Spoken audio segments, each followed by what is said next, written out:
Jade Tetohu, jeune polynésienne en troisième de thèse, travaille actuellement en partenariat avec l'ILM sur la production industrielle de larves de mouches soldats noirs afin de valoriser les déchets agricoles et offrir une autre alternative à l'alimentation animale. Présent en Polynésie depuis plus d'un siècle, cet insecte aux ailes courtes est l'ami des jardiniers et ne représente aucune menace pour notre environnement. Notre journaliste Nicolas Pérez est allé à la rencontre de cet insecte aux mille vertus. Regardez. Présente dans nos îles depuis le début du XXe siècle, la mouche soldat noir pourrait aujourd'hui répondre à de nombreuses problématiques à notre insularité.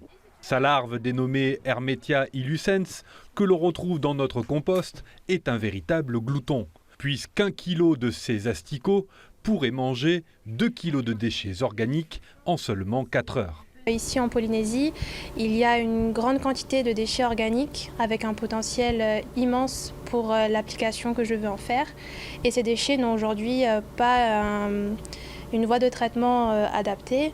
Donc on pourrait vraiment les valoriser aujourd'hui avec la larve de BSF. L'élevage polynésien pourrait aussi profiter des nombreuses vertus de cet insecte. Ces larves de BSF sont des larves qui vont être riches en protéines et en lipides, donc riches en nutriments.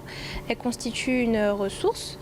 Et donc l'idée, c'est de les transformer à destination des animaux, notamment donc, les poissons, les poules, et on pourrait même étendre aux cochons et à d'autres types d'élevage. Une solution adéquate à notre pays pour limiter sa dépendance à l'importation. Car, outre les coûts et les retards de livraison qui ont encore frappé le Fénois il y a quelques jours, ce super aliment répond à des normes sanitaires d'excellence. Parce qu'aujourd'hui encore, la plupart des aliments destinés aux élevages sont importés, d'une part. Et donc notre contexte insulaire fait qu'on est parfois soumis à des difficultés d'approvisionnement.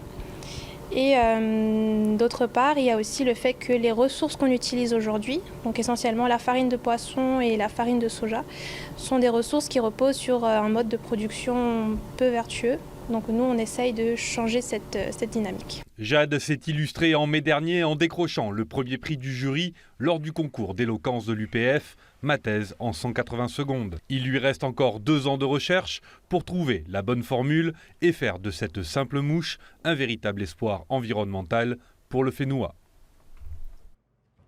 Et justement, candidate au concours national, ma thèse en 180 secondes, Jade Tetohu, n'a malheureusement pas été retenue parmi les 16 doctorants qui participeront à la finale nationale prévue le 31 mai à Lyon.